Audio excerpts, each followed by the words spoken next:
Hello student, this is into part of exercise 2.3. Today we are discuss some standard real functions and their graphs. तो मैंने यहाँ पे कुछ standard real functions यहाँ पे note किए हैं. वो क्या है? First is constant function, second identity function, modulus function, greatest integer function, fractional part function, signum function, polynomial function, जिसमें मैंने कुछ एक फंक्शंस लिए हैं, square function, cube function, square root function, cube root function and reciprocal function. Students इसके अलावा भी हमारे पास बहुत सारे फंक्शन हैं. Logarithmic function, exponential function, trigonometrical function, inverse trigonometrical functions. ठीक है, तो उन सबको वन बाय वन हम डिस्कस करेंगे. लेकिन पहले हम इनको डिस्कस करते हैं. What is the function and how to draw a graph of these functions. ठीक है स्टूडेंट्स, तो ना first constant function. Constant function student, if c is any real function, then a function fx is equal to c is constant function where x belongs to real number. इस type के function को क्या बोलते हैं हम? Constant function. इसका मतलब होता है x की वैल्यू क्या क्या हो सकती है? कोई भी रियल नंबर हो सकता है, लेकिन किसी भी रियल नंबर पर जो फंक्शन की वैल्यू कैसी होगी? ये कांस्टेंट नंबर होगी. ठीक है, तो this type of function are called constant function. ठीक है, अब इसका ग्राफ ड्रॉ कर लेते हैं. Positive x axis, negative x axis, positive y axis, negative y axis. This origin 1 2 3 4 5 इस तरीके से.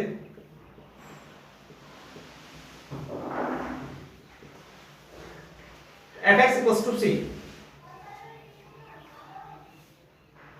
just like c, fx is equal to 3, ये भी कांस्टेंट फंक्शन है. fx equal to 5, ये भी कांस्टेंट फंक्शन है. fx equals to -10, ये भी कांस्टेंट फंक्शन है.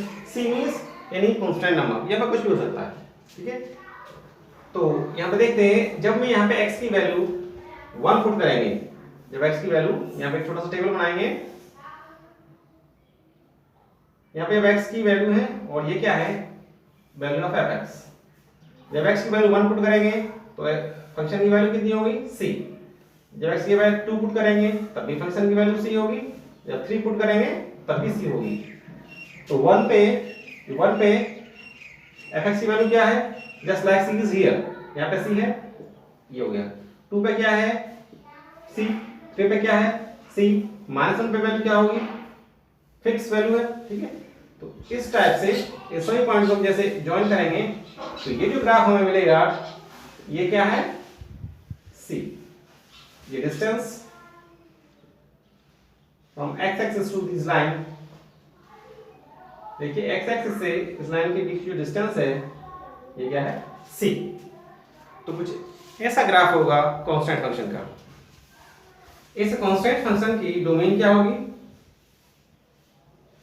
डोमेन ऑफ कांस्टेंट फंक्शन और रियल नंबर. यहाँ पे x की जगह हम कुछ भी पुट कर सकते हैं, ऐसा लिखा है. And range of constant function, इसकी रेंज क्या होगी स्टूडेंट? हम यहाँ पे x की जगह कोई भी वैल्यू पुट करें, fx की वैल्यू क्या मिलने वाली है? Only c. इसका रेंज क्या होगा? c. तो कांस्टेंट फंक्शन क्या होता है? fx equal to c type के फंक्शन को हम कांस्टेंट फंक्शन बोलते हैं. इसका ग्राफ हो गया और इसके डोमिनेंट रेंज हो गए. Second, identity function. A function fx is equal to x. fx is equals to x type के फंक्शन को क्या बोलते हैं हम? Identity function. हम इसको ऐसे लिखते हैं, ix is equals to x. Give any number, put separate itself. तो इस टाइप का फंक्शन को बोलते हैं हम आइडेंटिटी फंक्शन. इसमें जो भी वैल्यू पुट करेंगे वही वैल्यू हमें मिलने वाली है. तो इसका ग्राफ ड्रॉ करते हैं. एक टेबल हमने ड्रॉ करते हैं अभी x की value and this is fx। जब x 1 होगा तो fx की वैल्यू कितनी होगी? 1 होगी, 2 होगा 2 एंड 3। तो ये हमारा x axis, x dash, y dash, ये ओरिजिन 1 2 3। x जब 1 है तो fx वैल्यू कितनी होगी? 1। जब x 2 है fx वैल्यू कितनी है? 2। यहां पे होगी x 3 है तो y 3 होगा, ठीक है। तो ये हमें पॉइंट मिले और इन पॉइंट को जॉइन करते हुए इस तरीके से हम जो लाइन ड्रॉ करेंगे, ये क्या होगा? Graph of identity function. इसका डोमेन क्या होगा student? Domain of identity function कितना हुआ? All real number and range of identity function is also be A all real number. तो यहाँ पे क्या है? fx इक्वल्स टू x है, जो भी x की वैल्यू पुट करेंगे वही हमें मिलने वाला है। इसका डोमेन हो गया, ये रेंज और इसका ग्राफ है। Student, third is modulus function. Modulus function give us always positive quantities, and modulus function को हम absolute function में बोलते हैं। modulus function को हम absolute function भी बोल सकते हैं। A modulus function defined as a function is equal to, this is the sign of modulus, mod, and defined x if x is greater and equal to 0 and if x is less than 0 and value of x is negative x। इसको समझते हैं, ये क्या कह रहा है? अगर हमारी x की वैल्यू अगर पॉजिटिव नंबर है, equal and greater than 0, always positive, तो हमारा x पॉजिटिव होगा। और जब x कैसा है? लेस देन 0, 0 से छोटा है, और लेस देन 0 का क्या मतलब होगा? x की सारी वैल्यूज कैसी होंगी? एक नेगेटिव क्वांटिटी। तो हम वहां पे एक और नेगेटिव साइन लगा के इसको नेगेटिव नेगेटिव मिलकर इसको पॉजिटिव बना देते हैं। मॉडुलस फंक्शन हमेशा हमें एक पॉजिटिव क्वांटिटी देता है, ठीक है। मॉडुलस फंक्शन कैसा है? x is greater than equal to 0, then value of x is positive x. If x is less than 0, यानी of value of x is any negative number, क्या होगा? उस पर एक और नेगेटिव साइन लगा देंगे, तो इस तरीके से ये माइनस एक्स होगा। इसे ग्राफ ड्रॉ करते हैं। ये एक्स एक्सिस हो गया, x x negative x axis, y y x. ये 9th एंड 10th में आपने ग्राफ ड्रॉ करना आप जानते हैं। देखिए जब x एक पॉजिटिव नंबर है, यानी x is greater than equal to 0, तो हमारे x की वैल्यू कितनी होगी? प्लस x होगा। x पर जब 1 होगा तो fx की वैल्यू कितनी होगी? 1 यहाँ होगा। जब x पर हम 2 लेंगे तो fx की वैल्यू कितनी होगी? 2। जब x 3 लेंगे तो fx की वैल्यू कितनी होगी? 3 होगी, ठीक है। जब x greater and equal to 0 है, अब x की वैल्यू 0 पुट करेंगे तो 0 होगा। तो जब x की वैल्यू एक पॉजिटिव नंबर होगी तो हमारा ग्राफ कुछ इस तरीके से ड्रॉ होगा मॉड फंक्शन का, ठीक है। और जब x 0 से छोटा है, यानी कोई भी एक नेगेटिव नंबर है, ठीक है। अगर x में -1 लेता हूं, यहाँ पे कैसा होगा? x -1 होगा। तो उस -1 पे मैं एक और माइनस साइन यहाँ पे पुट कर देंगे तो कितना होगा? 1। तो -1 पे ये वैल्यू आएगी, -2 होगा, ये वैल्यू आएगी, -3 पे ये पॉजिटिव 3 होगा। तो मॉड फंक्शन का ग्राफ कुछ इस तरीके से होता है। ये जो ग्राफ है, ये V टाइप का ग्राफ, ये क्या होता है? Graph of mod function. And domain of modulus function क्या हुआ इसका? All real number. x की जगह कोई वैल्यू पुट कर सकते हैं। And range of modulus function कितना हुआ? पॉजिटिव, क्योंकि जब भी हम यहाँ पे x की वैल्यू अगर पॉजिटिव रखेंगे तो हम ये वाला x लेंगे, यानी कि पॉजिटिव x लेंगे, और जब भी कोई x की वैल्यू नेगेटिव होगी यानी 0 से छोटी क्वांटिटी लेंगे तो आप हमें एक और नेगेटिव साइन लगा के उसको पॉजिटिव बना देंगे। ठीक है, तो इसका डोमेन हो गया और इसका रेंज हो गया और इसका ग्राफ है। मॉड फंक्शन क्या है? मॉड फंक्शन, इसको मॉड को इस तरीके से दो पैरेलल लाइंस के बीच में लिखते हैं, इसको मॉड x रीड करेंगे और कुछ इस तरीके से डिफाइन होता है। When x is greater than or equal to 0, the value of function is x, and if x is less than 0, यानी कि any negative number, then a value of mod function is minus x। ठीक है, तो इसको इस तरीके से define करते हैं। इसका ग्राफ हो गया, इसका डोमेन एंड रेंज। इसमें fourth number is greatest integer function. Greatest integer function कुछ ऐसे लिखते हैं, ग्रेटेस्ट इंटीजर लेस देन और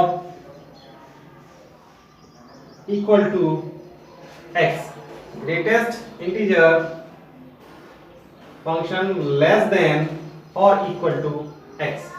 इस ग्रेटेस्ट इंटीजर फंक्शन को f(x) is equal to x, हम इस तरीके से इसको नोट करते हैं। इसका मतलब क्या है स्टूडेंट्स, यहाँ पर समझते हैं। 2.1 ये ग्रेटेस्ट इंटीजर फंक्शंस का फाइंड करना है।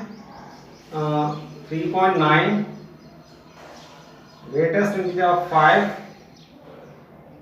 एंड -2.7, इन सभी के हमें क्या फाइंड करने हैं? Greatest integer function. देखिए इस स्टेटमेंट को दो पार्ट में डिवाइड करते हैं, greatest integer and less than और इक्वल टू x। ये इसको, ये हमारा पार्ट अलग है और ये पार्ट अलग है। ठीक है, ये कंबाइंड मैंने बना दिया है। इसको दो पार्ट में डिवाइड किया है मैंने, ग्रेटेस्ट इंटीजर लेस देन और इक्वल टू x। और हमारा ग्रेटेस्ट इंटीजर फंक्शन क्या होता है? ये दिस टाइप्स। तो ये समझते हैं, लेस देन और इक्वल टू x कोई भी नंबर है, सपोज 2.1, यहाँ पे 2.1 लेते हैं, 2.1 और क्या है? अ नंबर लेस देन और इक्वल टू x, ये वाला नंबर है।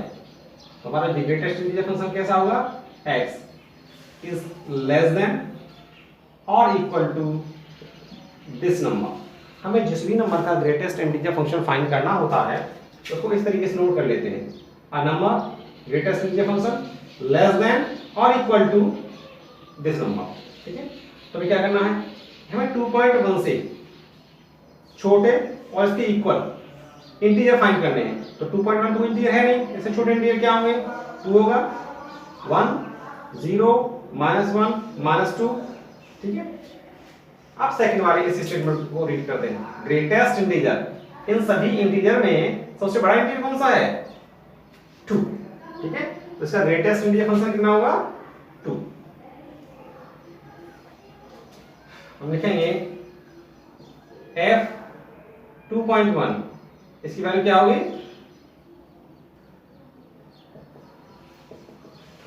2। ठीक है, अब 3.9 क्या लिखेंगे? x is less than equal to 3.9। A greatest integer function less than and equal to 3.9। तो हमें इससे छोटे सभी 3.9 से छोटे सभी इंटीजर्स फाइंड करने हैं। तो क्या होंगे? 3 2 1 0 -1 -2 इस तरीके से। लेकिन ये फर्स्ट वाला स्टेटमेंट क्या बोल रहा है? ग्रेटेस्ट इंटीजर, इन सभी इंटीजर्स में कैसा? सबसे बड़ा वाला इंटीजर। तो कितना होगा? 3.9। इसकी वैल्यू कितनी होगी? 3। 3.9 का ग्रेटेस्ट इंटीजर फंक्शन कितना हुआ? 3 एंड 5।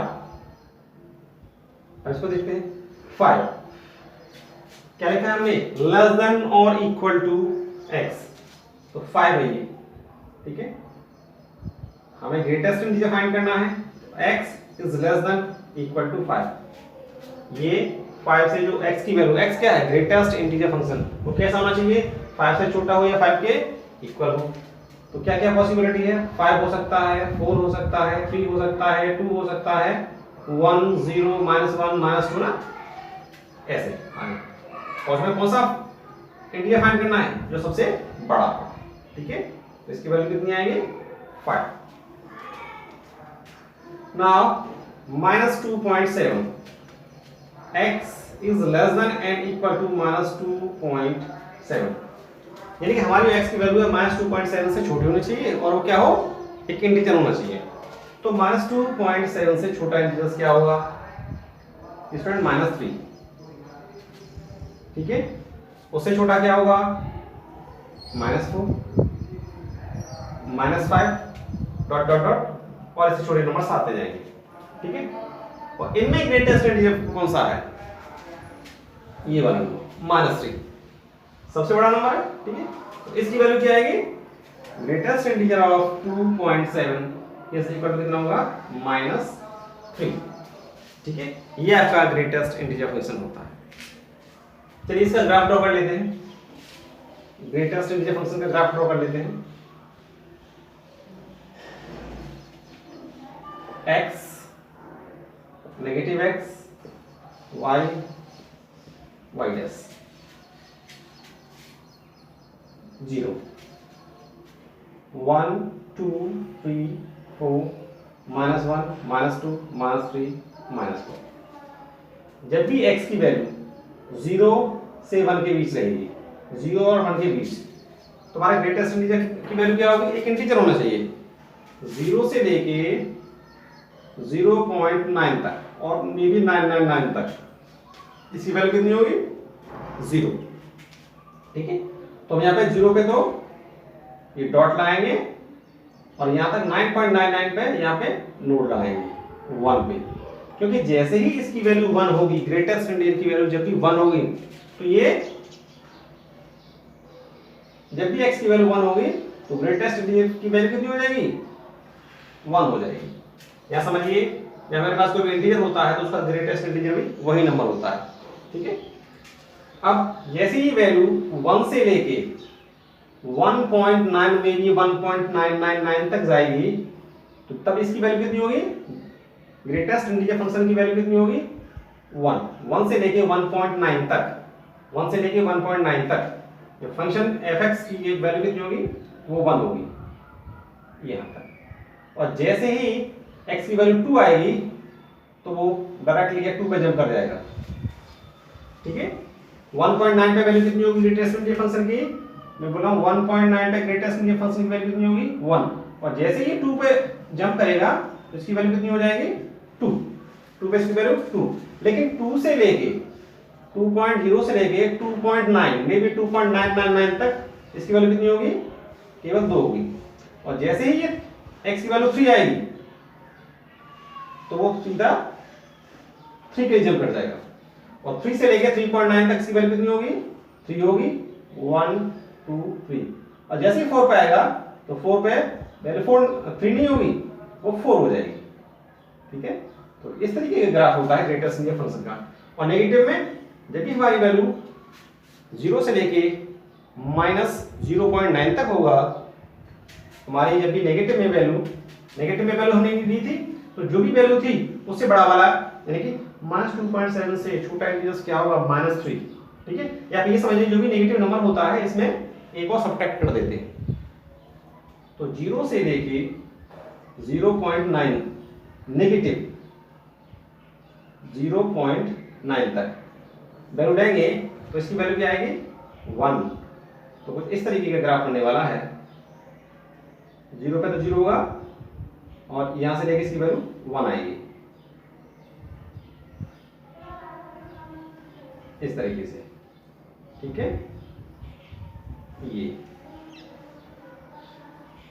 ठीक है, जिससे ग्राफ होता है। ये थोड़ा सा टिपिकल है, मैं समझता हूँ। तो सबसे पहले आपको इस फंक्शन को डिफाइन समझना होगा। ये फंक्शन क्या है? यहाँ पे जो भी इंटीजर्स होता है इसमें से छोटा ये वाला जो मैक्सिमम इंटीजर्स होता है इसको ले लेते हैं, बस ये कंप्लीट है, इसको ले लेंगे। हाँ, नेगेटिव में क्या होता है? इसमें से एक सब्ट्रैक्ट कर देते हैं, ठीक है। तो इस ग्रेटेस्ट इंटीजर की इसकी डोमेन क्या होगी? डोमेन ऑफ ग्रेटेस्ट इंटीजर क्या होगी? एनी रियल नंबर, कोई भी रियल नंबर लिख दीजिए, 2.1 3.9, ठीक है, नेगेटिव भी और पॉजिटिव भी। एंड रेंज, इसकी रेंज क्या होगी? हाँ, यहाँ पे x की वैल्यू हम कुछ भी पुट कर सकते हैं, लेकिन उसकी जो रेंज है, जो वैल्यू ऑफ fx है, वो कुछ भी नहीं आती। जैसे हमने यहाँ से डिफाइन किया था, यहाँ पे fx की वैल्यू क्या थी? यहाँ पे कोई इंटीजर निकल के आ रहा था, है ना, क्योंकि वो पॉइंट वाले जो नंबर थे यानी कि फ्रैक्शनल पार्ट से डेसिमल पार्ट वो नहीं आ रहे थे, जैसा कि आपने इधर भी देखा। तो इसका रेंज क्या होगा, z, z means the set of integer. Domain क्या होगा, कोई भी रियल नंबर, एंड इसका रेंज क्या होगा, only integer. Now student, fractional part function. Fractional part function f(x) is equal to x, ठीक है। और ये कैसा है, हम इसको इस तरीके से डिफाइन कर सकते हैं फ्रैक्शनल पार्ट फंक्शन को, f(x) is equal to x minus greatest integer function, ठीक है, इज इक्वल टू ये मींस फ्रैक्शनल पार्ट फंक्शन, यानी कि किसी भी रियल नंबर में से अगर उसके इंटीजर्स पार्ट को सब्ट्रैक्ट कर दें तो जो भी वैल्यू हमें फाइंड होगी वो क्या होता है, फ्रैक्शनल पार्ट फंक्शन। इसको ऐसे समझते हैं कि 2.45 इसका फ्रैक्शनल पार्ट फंक्शन क्या होगा, इसमें से इंटीजर को सब्ट्रैक्ट कर दीजिए तो इंटीजर क्या है इसमें 2, इसका फ्रैक्शनल पार्ट फंक्शन होगा 0.5। 3.75 इसका फ्रैक्शनल पार्ट फंक्शन क्या हुआ, इसमें से इंटीजर को सब्ट्रैक्ट कर दीजिए 0.75। 3.0 में भी 3 इसका फ्रैक्शनल पार्ट क्या होगा, इसमें से इंटीजर को सब्ट्रैक्ट कर दीजिए, ठीक, तो ऑलरेडी एक इंटीजर है तो 3 में से जब इसी 3 को सब्ट्रैक्ट करेंगे तो क्या मिलेगा हमें 0। -7, ठीक है, इसमें से इंटीजर को सब्ट्रैक्ट कर दीजिए, -7 ऑलरेडी एक इंटीजर है तो क्या मिलेगा 0। यानी कि ये वाला जो डेसिमल वाला है इस पार्ट को हम क्या बोलते हैं, फ्रैक्शनल पार्ट। अगर हमारे पास कोई नेगेटिव नंबर है -2.75 है, ठीक है, तो इससे छोटा तो -2 से इसमें क्या ऐड कर दें तो मे बी इसका आएगा 0.25, ठीक है। एंड एनी नंबर और देख लेते हैं, -0.55 ये क्या मिलने वाला हमें 0.45, ठीक है। तो जो भी पॉइंट वाले जो नंबर्स हैं इंटीजर को छोड़कर उनको क्या बोलते हैं, फ्रैक्शनल पार्ट फंक्शन, ठीक है। और इसका यहाँ पे ग्राफ ड्रॉ कर लेते हैं।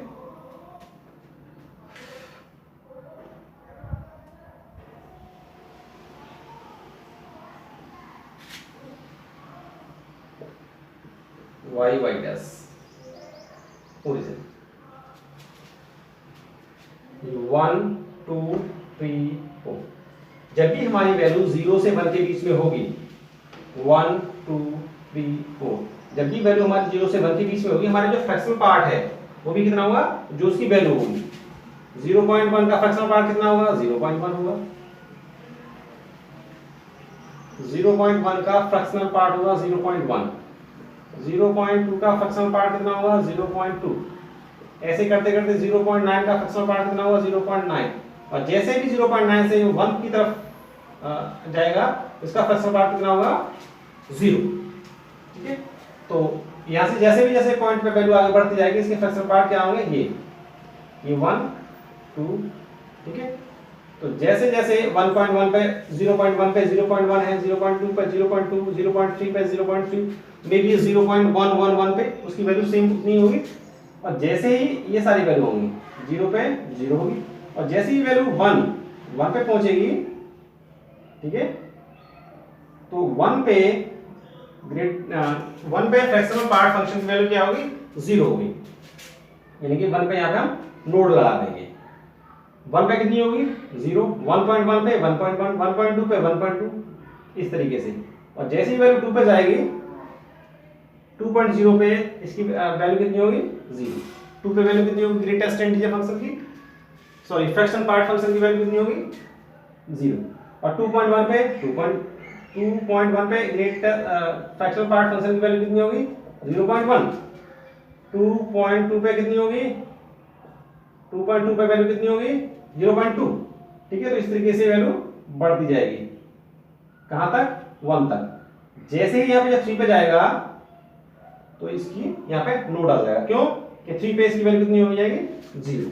तो ये इस तरह का जो ग्राफ है ये ग्राफ किसका है, फ्रैक्शनल पार्ट फंक्शन। ठीक है स्टूडेंट, तो इस फ्रैक्शनल पार्ट फंक्शन का डोमेन क्या होगा, domain of fractional part function any real number. X यहाँ पे कुछ भी पुट कर सकते हैं, नेगेटिव नंबर भी, पॉजिटिव भी, पॉइंट वाले भी, विदाउट पॉइंट वाले भी, है ना। इसका रेंज क्या होगा, हमने अभी आपको बताया था value of fractional part function कितनी होती है, पॉइंट वाले जो नंबर्स हैं ये, और हमें पता है जैसे ही ये वैल्यू 0.99999 तक तो फिक्स है, अगर जैसे ही 1 की तरफ अप्रोच करेगी तो उसकी वैल्यू 1 पे कितनी होगी 0। इसका रेंज क्या होगा 0 से लेके 1। यहाँ पे क्या है, ये ओपन इंटरवल है, ये क्लोज इंटरवल है। इसका मतलब है 0 स्ट्रिंग में इंक्लूड है और 1 में एक्सक्लूड है, यानी कि 0 और 1 के बीच की सारी वैल्यू आ जाएंगी। 0 तो उसमें आएगा बट 1 उसमें नहीं आएगा, यानी कि 0 और 1 के बीच की वैल्यू क्या होंगी, सारी वैल्यू कैसी होंगी, फ्रैक्शनल पार्ट्स होंगे। ठीक है स्टूडेंट, इसका रेंज, ये डोमेन, ये मैंने यहाँ पे आपको कुछ वैल्यूज दिखाई हैं और इसका graph. Next, signum function. Student, signum function is defined at f(x) is equal to mod x upon x when x is not equal to 0 and if x equal to 0 then value of this function will be 0। ठीक है,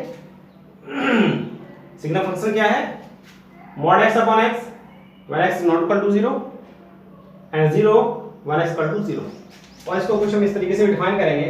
mod x को मैं कैसे define किया था, mod x, if mod x हुआ x, mod x की value x होगी जब x 0 से बड़ा नंबर होगा, अपॉन x, तो ये वैल्यू कितनी होगी 1। और जब x की वैल्यू 0 से छोटी है तो mod x कितना होगा -x अपॉन x, तो this value is equal to -1। और जब x 0 के इक्वल है तो इसकी वैल्यू कितनी है 0। लेकिन स्टूडेंट हमें यहाँ पे देखना होगा जब x इक्वल टू यहाँ पे 0 है तो हम यहाँ पे इक्वल टू का साइन नहीं लगा सकते, क्योंकि x इक्वल टू 0 पे वैल्यू कुछ और भी है और यहाँ पे x इक्वल टू 0 पे कुछ वैल्यू डिफरेंट है। तो x यहाँ पे इक्वल टू का साइन हम हटा देंगे। When x is greater then 0, जब x की वैल्यू 1 से बड़ी है यानी कि कोई भी पॉजिटिव नंबर है तो इस सिग्नम फंक्शन की वैल्यू कितनी होगी 1। और जब x 0 से छोटा है, 0 से छोटे होने का क्या मतलब है student, when x is any negative number, ठीक है, तब इसकी वैल्यू कितनी आएगी -1। और जब x इक्वल टू 0 है तो इसकी वैल्यू कितनी आएगी 0। ठीक है, तो इस तरीके से डिफाइन करते हैं हम सिग्नम फंक्शन को। ठीक है, इसका ग्राफ ड्रॉ करेंगे, इसका डोमेन एंड रेंज भी फाइंड करेंगे। तो हमने इसको फंक्शन को कुछ इस तरीके से मॉडिफाई किया है, फंक्शन की वैल्यू 1 होगी when x is greater than 0 और x equal to 0 है तो फंक्शन की वैल्यू 0 होगी and x is less than 0 and value of function is -1। ठीक है, x is greater than 0, x की वैल्यू 0 से ग्रेटर है, कोई भी पॉजिटिव नंबर हो, यहाँ पे कोई वाइलेशन नहीं है, कोई रिस्ट्रिक्शन नहीं है, 1 भी हो सकती है, 2 3 4 5 6 कुछ भी हो, तो उसमें फंक्शन की वैल्यू हमेशा +1 होगी। जब x परफेक्ट 0 है तो फंक्शन की वैल्यू 0 होगी और x 0 से छोटा है, I mean any negative number -1 -2 -3 -4, वहां पे सभी पे जो फंक्शन की वैल्यू कितनी होगी -1 होगी। ठीक है, तो हम इसका ग्राफ ड्रॉ करते हैं। Positive x axis, negative x axis, positive y axis, negative y axis. So definition of signum function, if x is greater than 0, 1 2 3 4 5 6 1 2 -1 -2, यहाँ पर भी -1 -2 -3। ठीक है, जब x की वैल्यू 1 है means x is greater than 0 तो फंक्शन की वैल्यू कितनी होगी 1। जब x 2 है, जब 2 हुआ तो यही कंडीशन होगी, x is greater than 0 तो फंक्शन की वैल्यू कितनी है 1। जब x3 है तब भी फंक्शन की वैल्यू कितनी है 1, जब x4 होगा तब भी फंक्शन की वैल्यू कितनी होगी 1। तो हम इस तरीके से ग्राफ ड्रॉ करेंगे, ठीक है। बट स्टूडेंट जब फंक्शन की वैल्यू यहाँ पे 0 है ना, जब फंक्शन की वैल्यू 0 है तो वहां पे इसकी वैल्यू 1 नहीं होती, 0 होती है। तो हम यहाँ पे 0 पे एक नोड लगाएंगे, एक ओपन सर्कल, ठीक है। तो जब भी x की वैल्यू 0 से छोटी होती है, एनी नेगेटिव नंबर -1 पे अगर x की वैल्यू -1 पुट कर दें तो फंक्शन की वैल्यू क्या होगी -1। तो फंक्शन की वैल्यू क्या होगी, थोड़ा सा इसको नीचे लिख देते हैं क्लियरिटी आने के लिए। -1 हो गया, -2 हो गया, तो -1 पे फंक्शन की वैल्यू कितनी होगी 1 होगी। -2 पे भी -1 होगी। क्या है, x की वैल्यू कितनी भी हो, अगर वो 0 से छोटी है तो सभी वैल्यूज पे फंक्शन की वैल्यू कितनी होती है -1। तो -2 पे भी -1 होगी, -3 पे -1 होगी, -4 पे भी -1 होगी, किसी भी वैल्यू पे कितनी होगी -1 होगी, ठीक है ये। लेकिन जब x 0 है तो उसकी वैल्यू कितनी होती है 0।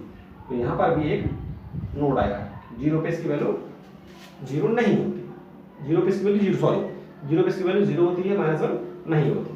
तो ये इसका ग्राफ हो गया, यानी कि 1 से किसी भी बड़ी वैल्यू पे, 0 से बड़ी वैल्यू पे कुछ इस तरीके से ग्राफ बनेगा। 0 पे 0, 0 से बड़े पे +1, 0 से छोटे पे -1। तो इसका डोमेन क्या होगा, domain of signum function any real number, कुछ भी ले सकते हैं, 1 2 3 +1 2 3 है, -1 2 3 है, यहाँ पे सारे पॉइंट भी हो गए, ठीक है, 1.1 भी हो सकता है, ठीक है। And range of signum function is fix, positive number पे 1, नेगेटिव नंबर पे -1 और 0 पे 0। तो इसकी रेंज क्या होगी -1 0 एंड +1 ओनली, ठीक है। रेंज क्या होगी केवल ये सिग्नम फंक्शन हो गया, ये इसका ग्राफ हो गया, ये इसके डोमेन एंड रेंज, ठीक है students. Now polynomial function, square root function, चलिए इसको भी डिस्कस करते हैं अभी। Now student polynomial function, signum function के बाद पॉलिनोमियल फंक्शन।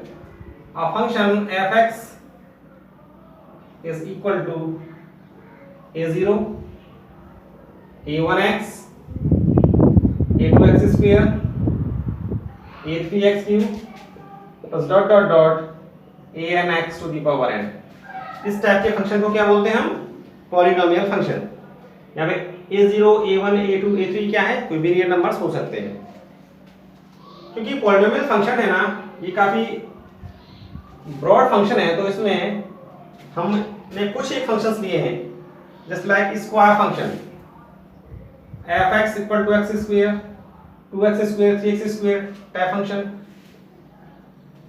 क्यू फंक्शन क्या होगा, f(x) equal to this type. And square root function ये होगा, and cube root function this type function, ठीक है। तो ये सारे फंक्शन हैं, चलिए इसको देख लेते हैं। f(x) equal to x square, इसका ग्राफ कुछ इस तरीके से होगा, ठीक है। x3 ये ग्राफ ना, ये आपको अपने आप ड्रॉ करने हैं, इसका ग्राफ कुछ इस तरीके से होगा। ऐसे ही स्क्वायर रूट फंक्शन, ये सारी चीजें अपने आप सॉल्व करनी है।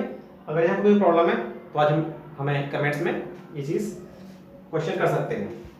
Reciprocal function f(x) equal to 1/x type function is called reciprocal function, ठीक है। ये सारे फंक्शंस के graph and domain range do yourself. Now student operations on real function. Here are some operation: addition, subtraction, product and quotient. Let f and z are two functions.